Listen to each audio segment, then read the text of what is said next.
Ghana's year-on-year inflation rate has inched up to 11% in October from 10.6% in September, according to the Ghana Statistical Service. Now, the inflation rate as well has gone up 0.4% higher than the rates recorded in September. The government statistician, Professor Samuel K. Anin, who disclosed this during a news conference in Accra, added that housing, water, electricity, and gas drove October's inflation rate high. Housing, water, electricity, and gas recorded inflation rates of 20.6% relative to the 20% higher than the national average of 11%. Professor Anin indicated that food recorded an inflation rate of 11% from 11.5% in September, with a month-on-month deflation of 0.3%. The non-food sector recorded an inflation rate of 11% in October from 9.9% in September, creating a convergence with food inflation, which also recorded inflation rates of 11% in the period under review. Now, the government statistician said inflation for locally produced items continued to dominate imported items, as it recorded an inflation rate of 11.8% for imported items to 8.8%. In September, the government said that locally produced items recorded an inflation rate of 11.5% and imported items were at 8.1%. I'm Tolulope, Adeleru-Balogun. This is Business Edge. Welcome.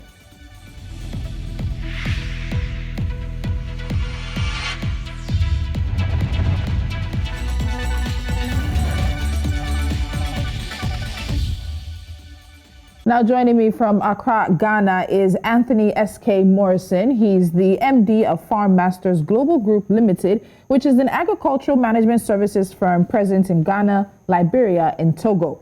Anthony also serves as the CEO of the Chamber of Agribusiness Ghana, where the chamber serves as the apex body in Ghana's agricultural industry, involved in agribusiness policy, trade and development, economic policy, and capacity building for various organizations and, of course, companies. Anthony, thank you so much for joining me. Welcome to Business Edge. Thank you very much, and very good morning to your cherished viewers. All right. So let's talk about probably what the biggest important number for many people is when it comes to inflation, and that's food inflation right now for Ghanaians. It's been the headline numbers main driver, even though it slowed to 11% from 11.5% in September. What's been driving food inflation, particularly in Ghana? What's driving the prices of food for Ghanaians right now? Right. There are a lot of indicators as to what drives food inflation. We're looking at the food price build-up index. You can look at the major one is forex, and also fuel, transportation, and also cost of input on the side of the farmer. Obviously, with regards to the aggregator, is transportation, the fuel, and other costs of warehousing and stuff. But the main reason that is alluding to the increase right now is the issue of the challenges we're having as a result of the COVID. And we have to do this at this point because farmers are having to pay a little bit more than they paid the previous season. For instance, we know that fertilizer have increased from 120 cedis for 50 kg to 220 for the same size of fertilizer.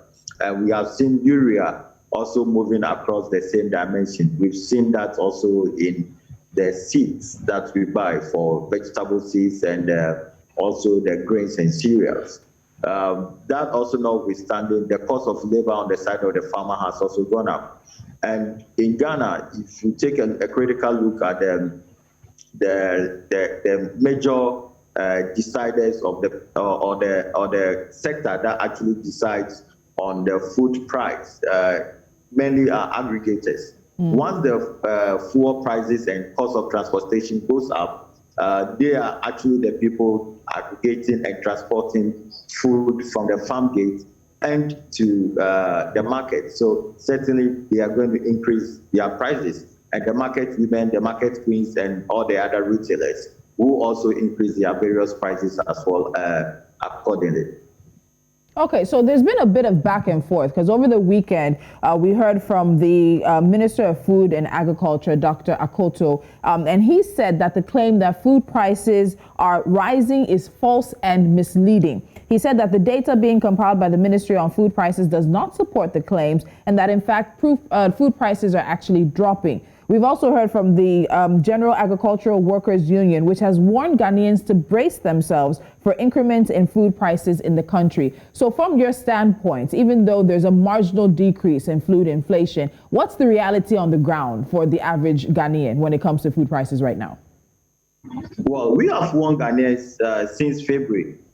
We've done our intelligence globally and then nationally, what was going into production. We've done all this. We've shown data, and we warn Ghanaians that yes, there'll be food price increases this year, and possibly it could go as far as 30 to 42%. Wow. Now, as we speak, the minister is very much aware that we have to import a lot of maize in order to cushion the livestock industry, the poultry, piggery, and also the aquaculture industry.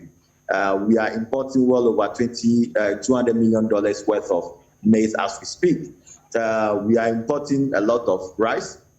And to tell you the truth, the prolonged drought season was very not helpful with most of our farmers. Most of our farmers at the point of planting have to reduce their acreage that they used to plant because of the unavailability of fertilizer and the other crop protection inputs.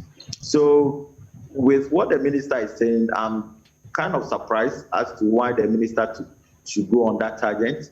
I very much agree with Gawu because the reality is what they have painted, and I don't know why anyone would like to say something otherwise. For instance, cowpea. Cowpea used to sell about 7 cedis per olunka. Now it's been sold at 14 cedis. Okay, we have seen marginal increases in several others. You take okra, you take onion, you take ginger, you take tomatoes. Prices have shot up while the quantity are reducing. So we need to make sure that this is not the time to start pointing fingers at who is to blame. But this is the time, and very likely tomorrow, the government will be reading the budget. We want to see enough budgetary allocation for the agriculture sector and to make sure that we are becoming food sufficient as a country. And we want to see government strategy towards a more sustainable agriculture productivity in this country. I like that you bring that up because the United Nations has said globally food prices have surged in the wake of COVID. And you talked about the importation of maize, and it brings up the value chain conversation, especially along the agribusiness aspect of things. How much, you've talked about how much maize that Ghana is importing because there's a demand but a lack of supply. What other areas can Ghana actually identify in order to reduce what is being imported at the very base level, but also increase the value that's being added internally inside the country, particularly for those things that make it to the plates of Ghanaians, and then also what could be also exported agriculturally for the country as well? Well, for me, there are 10 major areas we need to be looking at across the value chain, 7 of which are within the production sector and 3 of which are within the processing or the value addition. First of all, we need to reduce the amount of money we spend on the importation of vegetable products across board. Onion, tomatoes, ginger, pepper, garlic, and several others. For instance, we spend well over $100 million per a year importing from Burkina Faso. Yes, it may be an African free trade continental system or strategy, but we spend well over that in importing from European Union, well over $400 million. Okay, that is tomatoes and other derivatives. We also need to stop or find a strategy to reducing the amount of onion we import from Holland and several other places across the globe. It's mind-blowing that a country that is well-resourced with arable lands we are just importing, and importation doesn't develop a country. Okay. Now we also need to look at how we can reduce the $1.2 billion of rice importation in this country. That is another area. We also need to look at, okay, the soya and the maize section. We import quite a lot, and substantially using to feed the livestock and also the remaining for human consumption. Annually, we import over $200 million, and that must be stopped. Now, another area we need to be driving a more sustainable approach is the poultry value chain. That's the biggest employer in the agriculture sector. We need to reduce and find a more sustainable financing strategy to increasing poultry productivity and making available to them all the derivatives in the area of the additives that are used in the feed productivity. For instance, the lysine, the methionine, the decalcium, the vitamins, the amino acids, and all that. We need to find a local content approach to increasing productivity, the broilers, the eggs, the layers. We need to find a way to it. And also to make sure that enough of the frozen chicken, for instance, we have three major trade partners when it comes to frozen chicken. The first one is the European Union. We spend well over $370 million annually importing from them. The second is Brazil, which is well over $700 million. And the largest is the US, where we import well over $900 million. And if you look at all this, it's well over almost getting to $2 billion worth of frozen chicken that is imported into this country alone. And another area we also need to work, we have a lot of sea bodies across the country. Let's reduce the amount of fish we import into this country. Okay. That's also notwithstanding. We need to also increase our value chain activities.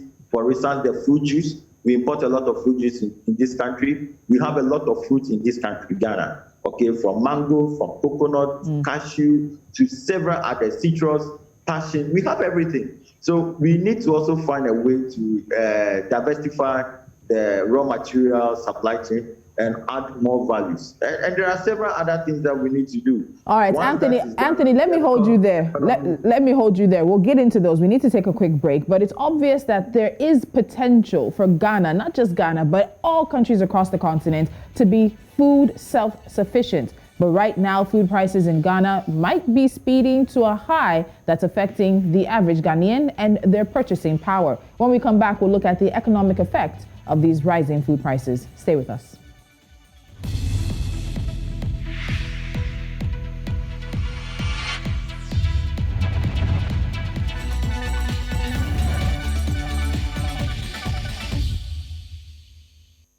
My guest today is Anthony S.K. Morrison, the CEO of the Chamber of Agribusiness Ghana, as we look at Ghana's rising food prices and the effect it's also having on the economy. Now, Anthony, you've listed a number of areas where Ghana is obviously spending massive amounts of money to bring in food that could also be basically grown, harvested, or whatever in Ghana as well. But one question I have to ask, in terms of the rising food prices we've been seeing, how has this affected the purchasing power of the average Ghanaian? What's the effect that the rising food price has had on Ghanaians at this point in time?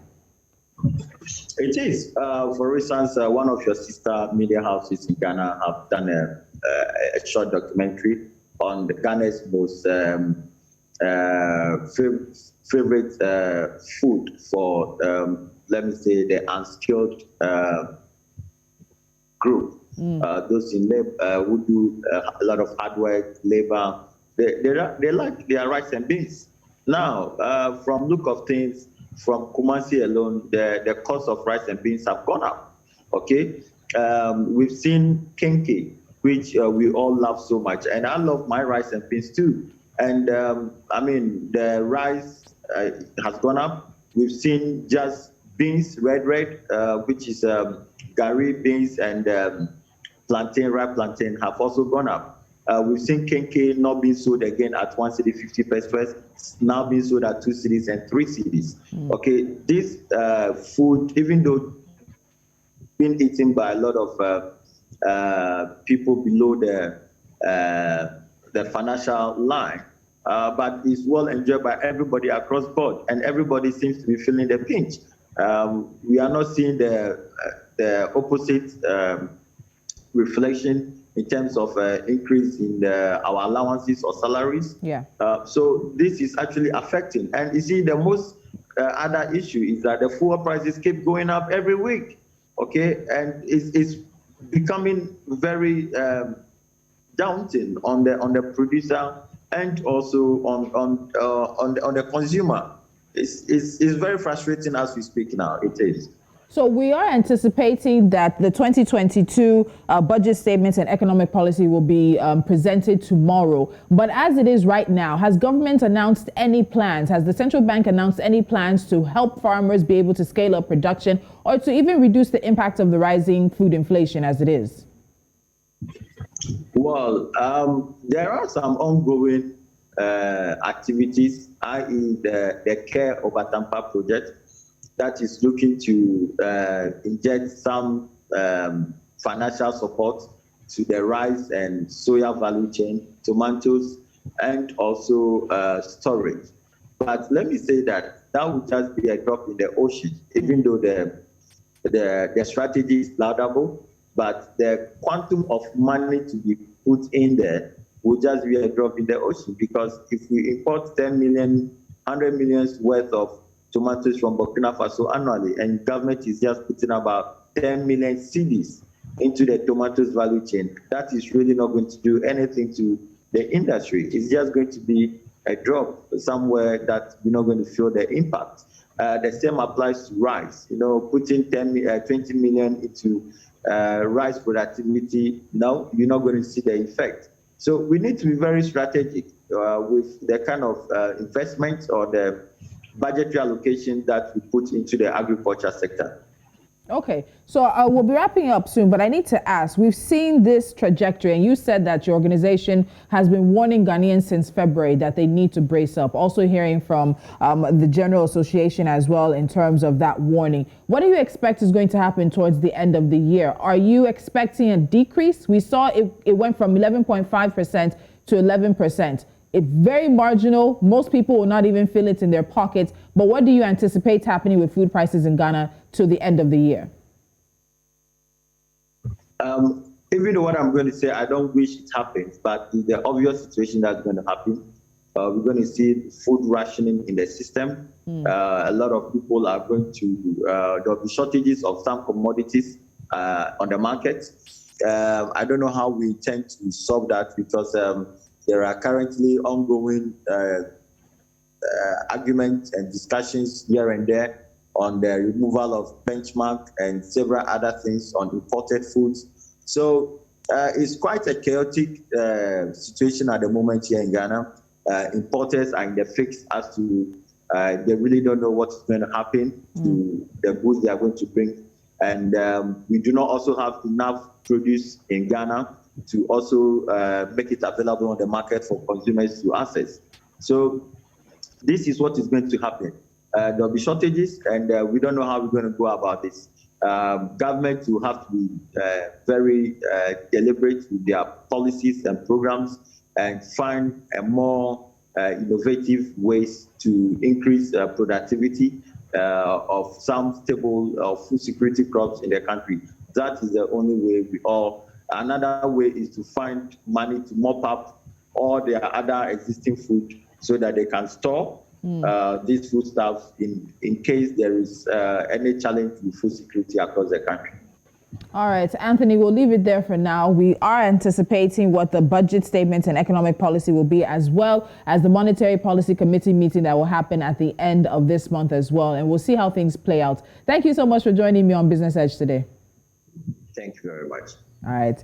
And we do know that in September, the Central Bank of Ghana's governor said that the Monetary Policy Committee was ready to respond appropriately if there's a higher risk of inflation moving outside the bank's target band. The bank meets later this month to decide where it will set the inflation and the interest rates going forward for the next 1 month.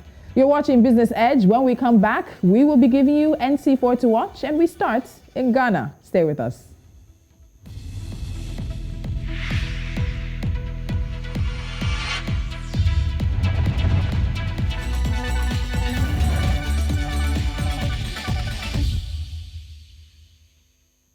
And as I said, we start in Ghana with the stories we're keeping our eyes on. And the 2022 budget statement and economic policy is expected to be delivered by the finance minister on November 17th. In a statement, the ministry said the budget would dwell on creating a climate-friendly entrepreneurial state to address unemployment and import substitution. It further mentioned the digitalization of the economy, skills development, and entrepreneurship as among the key areas and issues in the presentation.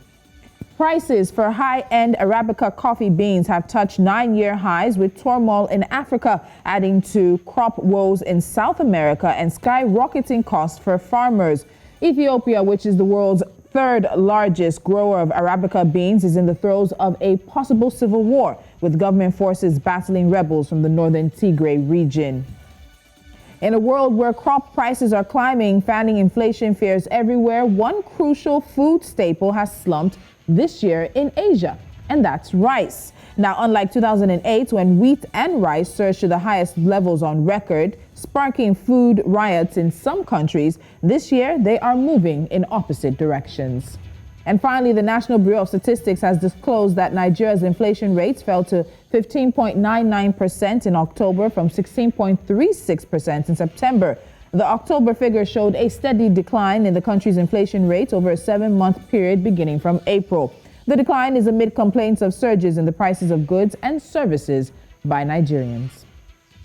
And that's our show for today. Thank you so much for joining us. Don't forget, we're available to you on social media at News Central TV. Find us on YouTube, follow and subscribe, and make sure that you don't miss any of our shows. And of course, our website is available, and watch us live on the numerous platforms we are on. I'm Tolulope, Adeleru-Balogun. Join me again, 11 a.m. West African time, as we take on the biggest business, financial, and economic stories from here on the continent. Have a good day.